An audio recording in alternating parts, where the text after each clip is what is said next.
ایک بہن نے پوچھا کہ سر سے اونچا جوڑا بنا کر نماز ادا کرنا کیسا ہے؟ بالکل جائز ہے، اس میں کوئی مسئلہ نہیں ہے۔ سر کے ساتھ ملا کے بنائیں، چٹیا میں نماز پڑھیں، اونچے جوڑے پہ نماز پڑھیں۔ یہ جو جاہل قسم کے لوگوں نے یہ نکال لیا کہ نبی کریم صلی اللہ علیہ وسلم نے فرمایا کہ آخر زمانے میں عورتیں اونٹ کے کوہان کی طرح بالوں کو بنائیں گی، وہ فاحشہ عورتوں کے بارے میں ہے، قرب قیامت کی علامات میں سے ہے، نہ یہ کہ جو عورتیں جوڑا پہنتی ہیں ان کے بارے میں ہے۔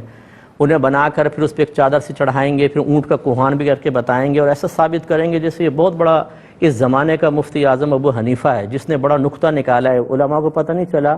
یہ سو کر اٹھا تو سارا دین اس پر منکشف ہو چکا تھا، اور ہماری جاہل عوام جو علماء کو نہیں سنے گی، وہ سوشل میڈیا سے وابستہ رہ کر اس قسم کے جہلاء کی چیزوں سے نتیجے اخذ کر کے کسی پہ فتویٰ لگا رہے ہیں، کسی کو حرام کہہ رہے ہیں، کسی کی نمازوں کی بربادی کا سامان کر رہے ہیں، بیویوں پہ ظلم کر رہے ہیں، ماں بہنیں پہ سختی کر رہے ہیں، اور حرام اور گناہ کبیرہ میں ملوث ہو رہے ہیں۔ اس لیے خلاصہ کلام یہ ہے کہ دین ہمیشہ ان لوگوں سے سیکھیں جو دین سے وابستہ ہیں، اور اللہ تعالیٰ نے اور اس کے رسول صلی اللہ علیہ وسلم نے انہیں دین کے کام کا حق دیا ہے۔ ہر جاہل کے ہاتھ میں جھنڈا نہیں دے دیا کہ وہ جا کر دین کے بارے میں کچھ بھی کرے۔ اچھا، یہ بعض جاہل قسم کے لوگ ضمناً ایک بات کہتے ہیں کہ جی یہ علماء خود ہی دین کے ٹھیکیدار بنے ہوئے ہیں۔ سوال یہ پیدا ہوتا ہے کہ اگر یہ ٹھیکیدار نہیں ہیں، آپ ہیں، تو اپنے ٹھیکیداری ثابت کر دو، ورنہ میں قرآن و حدیث سے ثابت کر دیتا ہوں کہ بالکل دین کے کام کا ٹھیکہ علماء اور مفتیان کرام کو ہی دیا گیا ہے، ان لوگوں کو دیا گیا ہے جو صاحب علم ہیں، چاہے وہ مفتی اور عالم نہ ہو لیکن صاحب علم ہے، ان کو دیا گیا، جاہل کو نہیں دیا گیا۔ ورنہ آپ بھی دلیل لے آئیں، پہلے آپ تلاش کر لیں، انشاءاللہ قیامت تک تلاش ہی نہیں ہو سکے گی، اور اگر کوئی مل جائے تو لے آئیے گا، اس کی وضاحت اور تشریح کے بعد وہ دلیل بھی آپ کی ختم ہو جائے گی، ورنہ ہم سے لے لیجیے گا۔ ایک یہ بھائی کہتے ہیں کہ ہمارے گھر میں مسجد کے لاؤڈ اسپیکر کی آواز بالکل واضح طور پر آتی ہے، تو کیا ہم عید کی نماز اس آواز پر ادا کر سکتے ہیں یا دیگر نمازیں؟ دیکھیں، اقتداء کے لیے امام کا مقتدی بننے کے صحیح ہونے کی شرط یہ ہے کہ نمبر 1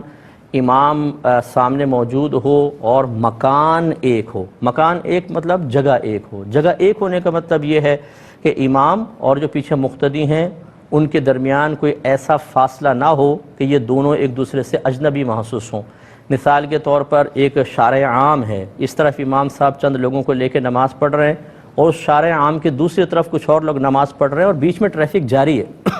تو یہ بالکل اجنبی ہو گیا دونوں جگہ۔ ہاں، اگر بیچ میں ٹریفک رکا ہوا ہے اور اس روڈ پر بھی جماعت قائم ہو گئی، وہ ایک الگ مسئلہ ہے، اب تو جگہ ایک ہو گئی۔ اسی طریقے سے کوئی نہر ہے بہت بڑی، اس میں کشتیاں آ رہی جا رہی ہیں، ایک کنارے پر امام صاحب کے چند مقتدیوں کے ساتھ ہیں، باقی سب نے وہاں اقتداء کر لی، یہ بھی دو مختلف مکان کہلائیں گے، اقتداء صحیح نہیں۔ تو اب آپ جو یہ صورتحال کہہ رہے ہیں، اس میں امام صاحب کہاں ہیں، آپ کہاں ہیں، پھر لاؤڈ اسپیکر کی آواز بعض اوقات بند ہو جاتی ہے، انتقالات مشتبہ ہو گئے تو ویسے ہی اقتداء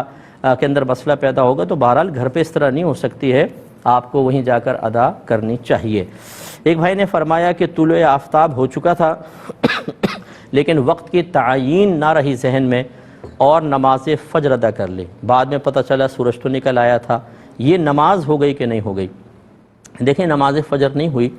اور دیگر نمازوں کے اندر تو یہ ایک مطلب ہمیں آسانی حاصل ہے، جیسے ظہر کی نماز میں آپ نے ظہر کے وقت میں تکبیر لگائی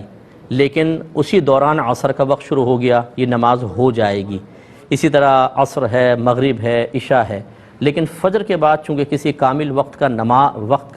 کامل نماز کا وقت موجود نہیں، جیسے ہی ابھی آپ نے جیسے تکبیر لگا کے ایک رکعت پڑھی اور سورج نکل آیا، فوراً نماز فاسد ختم ہو گئی، یہی جمعہ کا حکم ہے، تو اس لیے یہ نماز نہیں ہوئی۔ باقی یہ کہنا کہ یہ وقت کی تعیین نہیں ہوئی، بھائی آپ اپنے پاس کیلنڈر رکھیے، آج کل موبائل پر ایسے ایپ آرام سے ڈاؤن لوڈ ہو سکتے ہیں کہ جن سے آپ نماز کا وقت مخصوص جان سکتے ہیں، اور گھڑیاں سب کچھ موجود ہیں، تو یہ اب فی زمانت اس قسم کے آزار جو ہیں سوائے غفلت اور احساس ذمہ داری کے فقدان کے کسی اور چیز پر محمول نہیں کیے جا سکتے، اس لیے ذرا توجہ فرمائیے۔ تہجد کی اذان دینا سنت ہے، لیکن آج کل کے دور میں چونکہ نہیں دی جاتی، لوگ تشویش میں مبتلا ہوں گے، سمجھیں گے فجر ہو گئی ہے، اس لیے نہ دی جائے تو کوئی حرج نہیں ہے۔